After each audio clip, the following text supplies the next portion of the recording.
Will you guys let me know if it like stops recording? Okay, so we're going to convert from degrees to radians. Okay, so for example, if I said, how much is 60 degrees in radians? I have no idea. Okay, that's what I'm going to teach you. But first, you do have to know where 60 degrees, right, on the circle. What quadrant would 60 degrees be in? Yeah, right here, right? It's between 0 and 90, right? So we would say it's in quadrant 1. It's important that you can visualize where it's at. Okay? So 60 degrees. Is this the rough sketch? Okay, guys, so here's the really important part. Okay, to convert, we're going to multiply by a fraction. And I'm going to show you what fraction. But I want to go from degrees. This is really important. From degrees, I want to end up with radians. Okay, so I want to end up. So I want to get rid. Notice over here it doesn't say degrees anymore. So I want to get rid of degrees. So where would it make more sense to put degrees? On the top or on the bottom? To cancel degrees. Well, check this out. If I put degrees on the top, what is degrees times degrees? What's x times x? So degrees times degrees would be like degrees squared, which doesn't make sense. Okay, so I want the degrees on the bottom so that they cancel each other. Okay, because if you put them on the top, they're going to give you degrees squared. Now, I want to end up with radians, so radian on the top.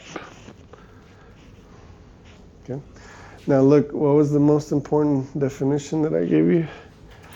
Pi is the same as 180, right? So that's the part I'm going to use. So pi is radians is the same as 180. Right? Pi is 180, so I can use that.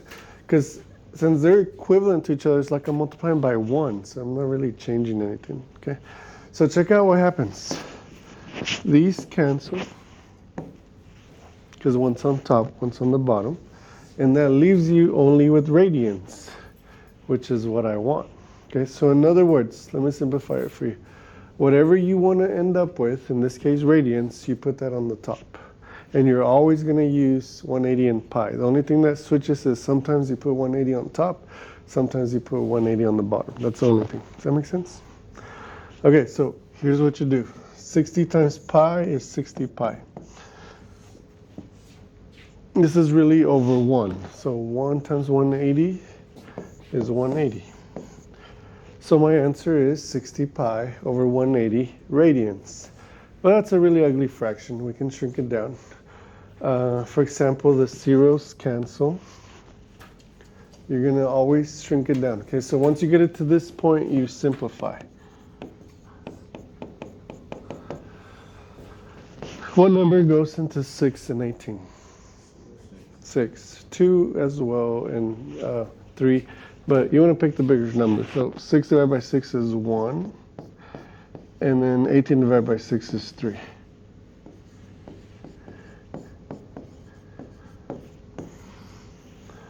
So guys, 60 degrees is the same as pi over 3 radians. Okay, this is the first example. Any questions right now? No? Okay, Annalise, give me a number between 0 and 360. Any number between 0 and 360. 218. 218. And this is just so you know we can, have the same hurdles together. Okay, so we're going to convert 218, because it works for any degrees, to radians. Okay, so again, I multiply by this fraction. It's always 180, and it's always pi. You just have to pick where to put who. So where should I put 180? On top or bottom? Bottom, because you want to cancel degrees. Okay, so 180, and then pi on the top. This cancels your degrees. And so we have 218 pi radians over 180. And all we do from here is just simplify, just reduce. So I'll give you a little bit of time to reduce. I feel like that's what students have been struggling more today, is just the reducing. For sure, what number goes into those right away? 2. Don't break your head. If you know 2 goes in there, just start chunking it down. Shrinking it.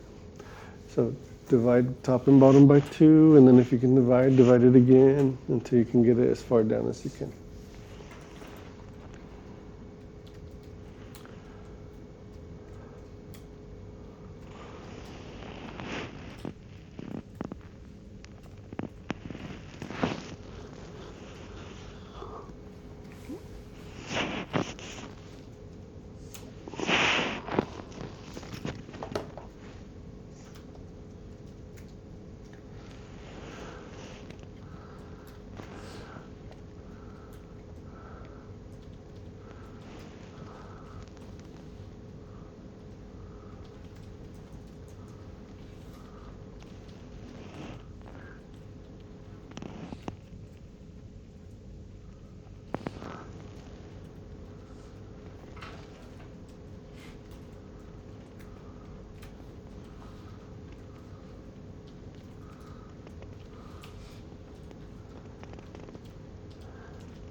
And I haven't done it. You guys are doing it, Annalise came up with it together.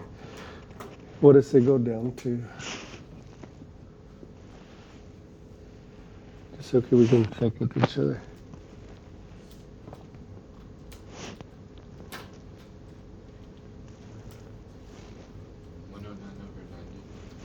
You got it to 109 over 90? Like that? Is that where you guys are at? Yeah. Yeah, I don't know that. Are y'all having trouble breaking that down? No, like, not breaking it, but how do you go about breaking that down? So here's how I would go about it. For example, 80 or 90, bunch of numbers go into 90.